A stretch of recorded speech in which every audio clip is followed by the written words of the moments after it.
Hey everybody, I'm Adam Sykes. Welcome back to the Blockbusters show, and this is the second episode of the Summer of Spoof. And we're going to be looking at the sports parody film, The Comebacks, or as it's called in other countries, sports movie. You can dodge your wrench, you can dodge a tackler. Same thing goes for a firearm. The Comebacks. You'll be surprised to know that this one actually has a plot. It's a parody movie kind of plot, but yeah, it doesn't really take anything from any movie specifically for the main parody. It's just kind of an overall spoof of typical sports movies. In this case, football films. But there's a bunch of other movies that are referenced in between because it's a parody movie and we reference a bunch of stuff. Some references are more clever than others. Sometimes they just blatantly reference stuff like we're going to be playing up against the Friday Night Lights in one scene, and then there's another part where the villain unleashes his team and the main character says, your team looks like a bunch of thugs and criminals. Yeah, they're my gridiron gang. Stuff like that's obviously just not funny whatsoever. The movie itself actually has a lot of really talented comedic actors in it. Like you've got David Koechner, who was in The Office. He was in a lot of Will Ferrell comedies. He was Champ from Anchorman. And I think that overall he is a very funny guy. You also, speaking of The Office, you also have the woman that played Jan from The Office as his wife. Her running gag isn't very funny. All she does is she just says, oh, that's like, and then compares it to a bunch of weird stuff like, oh, he loves me more than nachos and his own beer, or something like that. It was that was kind of dumb. There was so many other people. Will Arnett showed up. Dax Shepard showed up. And the main villain is played by the guy who played Chubbs from Happy Gilmore, and yeah, you could tell which is a better sports comedy, but nonetheless. So the overall premise, it's, you have a guy who was considered one of the worst coaches in sports history, Lambeau Fields, and that's David Koechner's character. And years down the road, his old buddy, who was Chubbs, I'm just going to call him Chubbs for the review, Chubbs shows up years down the road and says, hey, you should become the coach of this small team in Texas called the Comebacks. And you've got a bunch of archetypes. You've got the scrawny, wimpy, nerdy kid. You've got the good-looking guy who if this was an actual mainstream movie, that guy would be played by like Zac Efron or somebody. You've got the egotistical kind of, yeah, he's like very into himself. He's kind of like a young Puff Daddy. If anyone's seen the Chappelle Show skit where Dylon, this guy kind of feels like a less comedic version of that. Named Trotter, who was only in it for himself, and obviously he's going to become humble by the end of it. That like a typical sports movie kind of thing. You have a fat guy. You have the sexy Indian lady, and there's a bunch of oh god. This joke's been done before by so many other people. The one off the top of my head was Family Guy that did this. There's like a bunch of black guys on the team, and all their last names are Washington. Now, I get it's a joke. I'm not even offended. Man, I've seen that joke so many times, it just, after a while, it kind of just becomes lazy for me. I have a parody of the movie Radio, which had Cuba Gooding Jr. playing a mentally challenged guy. Here, the entire joke is that you have a guy who's just cartoonishly flailing around, making funny faces. He's mentally retarded. That's the joke. And his name's iPod instead of Radio. Also a joke involving Lance, who is the young pretty boy who also ends up falling in love with Lambeau's daughter, who was also dating Trotter, who was oh god, that's another running joke, that when she's going out with Trotter, she keeps reaffirming that he's black. I'm dating a black guy, Dad, and then he's like, you're just doing this to piss me off. No, I'm not, Dad, I love him. He's black. You get it? You get it? Trying to piss off the white dad by going out with a black guy. It's just, these jokes would be funny if they had actual jokes to them. Anyway, going back to it, there's a joke with Lance's dad that he dresses up at a sugar mill, and he keeps dressing up like females. Like, he dresses up like Cher and Madonna and all that kind of stuff. That was... I didn't really get that. And also, he's an alcoholic. Yeah, they're exactly... I really don't know how to make these sound funnier than they were in the movie. They really weren't that funny. And the jokes that they do have that aren't like parodies or references, they go on for so long. There's one part when Lance and Lambo first meet up. Lance plays baseball, so Lambo says, "Let's take this out to the field. You know, if you can't play good as you think you can, you're gonna have to become a member of my team." And there's just a part where they're just like they do the spit like you would, you know, in the game of baseball. You spit out, and they like spit out like long trails of ooze. And then they both reach for their nuts and just like jiggle them slightly, and they do that for like, it's like a solid half a minute, and it's just jokes like that keep going on for so long. There's pratfalls a lot, you know, people getting hit, people getting trampled. One joke you see in the trailer is one of their best players, who seems like very indestructible, ends up getting hit by a bus after Lambo says, "Nothing can stop him, nothing can stop this kid," and then boom. And has more balls. Nothing can stop him! Nothing can stop this kid! One thing I didn't think they would actually do in this movie, they actually have a musical number where everyone busts out and starts singing "Don't Stop Believin'" by Journey. And I didn't think they would do that. In fact, I thought that if they were going to do something like that, they would save it for the ending, because that's what they did in Meet the Spartans. Like, they had everybody singing the song near the end of the movie. But no, this scene comes in like the middle of the film, and that was like, I didn't expect them to do that. Like, I was like, this is something you would say for like outtakes or something, but no, they're doing it in the middle of the movie. And that was just mind-boggling. I didn't expect a musical number in this movie. There's one part in the locker room very early on in the movie, this is like the 20-minute mark, where Trotter and Lance are talking, and Trotter's, you know, of course, a big ego booster. He's talking about how hot he is, and he's going, "This my team. This my turf.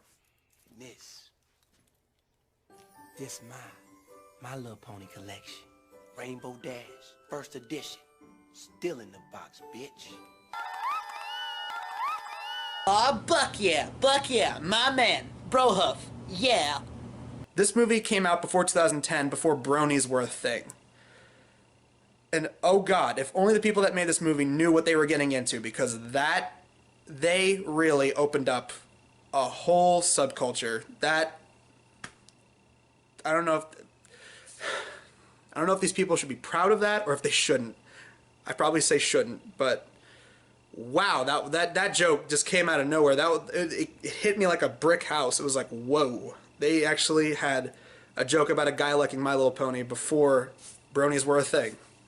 Lambo, near the beginning of the movie, says that he wants his players to be very adolescent, to be, you know, to get drunk, to potentially go to jail, to do drugs, to have sex unprotected, all that kind of stuff, because he says that's what winners do. But these guys, they're moral, they're wholesome. They do homework when they go to a party after winning a game. And then he ends up getting arrested. And he's thrown into a Texas prison. And this is when we find out that Chubbs is actually bad, because yes, Chubbs is actually making his own team. The beginning of the movie doesn't really pay off anywhere. Like, it kind of just stops midway through the movie at this point. But Chubbs is like doing like a Morgan Freeman narrator voice, and then like once he reveals that he tricked Lambeau Fields to become the coach of the comebacks so that they would fail against his team, the Unbeatables. So yeah, that was his whole plan. Then he reveals it to Lambeau, who is now in jail, because there's no way he's going to get out of prison. But then he ends up getting out of prison in a scene where he plays basketball in the jail courtyard against a guy who looks like Dennis Rodman. That's the joke, by the way, is that he looks like Dennis Rodman. And he ends up getting out because the ball goes over the fence, like a trash door opens up, he walks out, the ball lands into a taxi cab, he gets into the taxi cab and then takes off. That's it. There's so many parts of this movie that, like, the movie's long. That's another thing. This movie is an hour and 47 minutes. from what I can tell, that's at least 20 minutes longer than Meet the Spartans. And yeah, but with all the gags that went on and on for so long, it became kind of tiresome after a while. I mean, I wasn't even saying they're angry. I was just like, okay, this is still going? Can we please? Is this almost over? I mean, I didn't even want to, like, it wasn't like Meet the Spartans where I was just like, this, just end it now. This was just like, I'm bored. Like, not a lot is making me laugh. A lot of these gags are going on way too long and should just stop. Please, just stop it now. Please, end it. Anyway, when Lambo gets out of jail, he then comes across the gang who have started, becoming alcoholics and having unprotected sex. He's really proud of them. They start winning a bunch of games. And then it's the big night at the Toilet Bowl, which is supposed to be the Super Bowl. And this has a bunch of gags in it, like the Gridiron Gang reference. That was something.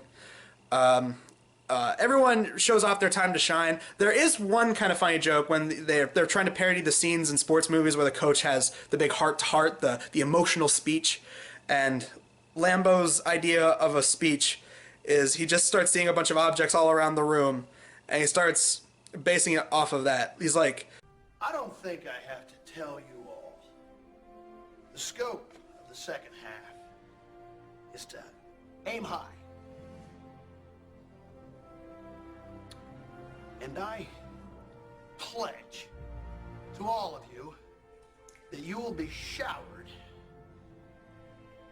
by the cheers and shouts of joy. yeah, that part was actually really good. Everyone goes out onto the field, everyone does awesome, except for the nerdy kid who all throughout the movie wants to play on the team, but he is just delegated to, like, the water boy and stuff like that, and he is always getting slugged around because, slapstick. He ends up going out onto the field. They show him actually winning, but it turns out that it was just a fantasy and he ends up getting creamed. So, yeah, that was his subplot. Everybody ends up doing it phenomenally well. He has the entire team go on the field and do the iPod Shuffle, which was a parody of the Super Bowl Shuffle. I can't believe they actually parodied that, but that is one thing I will say about this movie, is that even though I didn't think a lot of stuff was funny, even though I think the movie ran a little long, I will say this. The movie actually did stick to what it wanted to parody. It wanted to parody sports movies, and that's exactly what they did. They didn't divert. They didn't try to parody a lot of stupid trends. Meet the Spartans was supposed to be a parody of 300, and really, like, aside from, like, the overall premise of what Meet the Spartans was, and that's, hey, 300, and then they just referenced a bunch of random crap, this set out to be a parody of sports movies, and it actually stuck to it. And on that level, I can give them a little bit of respect for that. Yeah, the comebacks win the game, the unbeatables lose. We'll say this, there is one funny joke. It's at the very end when Lambo says, I'm done with sports. All right, I'm going to hang it up. I'm going to focus on you, my family, you, my wife, my daughter, my baby son. Yeah, I'm going to focus on you guys, no longer with sports. And then this one guy comes out and he says, hey, do you think you can help me with my basketball team over at Sequel University? That was a really good way of parodying the fact that movies always do sequel bait. I didn't expect that kind of joke. That was actually really clever. And, of course, he says, well, I'm not really a basketball coach. But sure, yeah, I'll totally focus on that. So that was actually really good.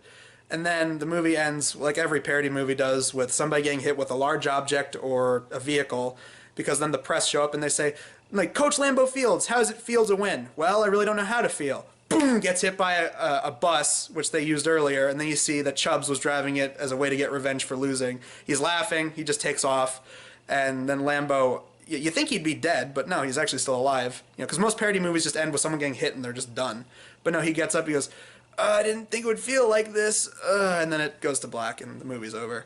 So that was the comebacks, and yes, even though I found it very boring, a lot of jokes went on way too long, there was an equal amount of gay jokes that this had compared to Meet the Spartans. Oh my god, they love their gay jokes in this one. They parody movie titles with really gay names like Longest Nard and yeah, a bunch of other bad ones like that. Even though I didn't think it was very good, I will say this. I liked it way more than Meet the Spartans. It was so much better than that. Compared to Meet the Spartans, which was a really terrible parody movie, this was at least a little bit better. Not by a whole lot, but I'll take it compared to Meet the Spartans. Apparently there's actually a shorter version of this movie. I think it's the TV version. So if you're going to watch this movie, I'd say watch the TV version if they ever air it on Comedy Central.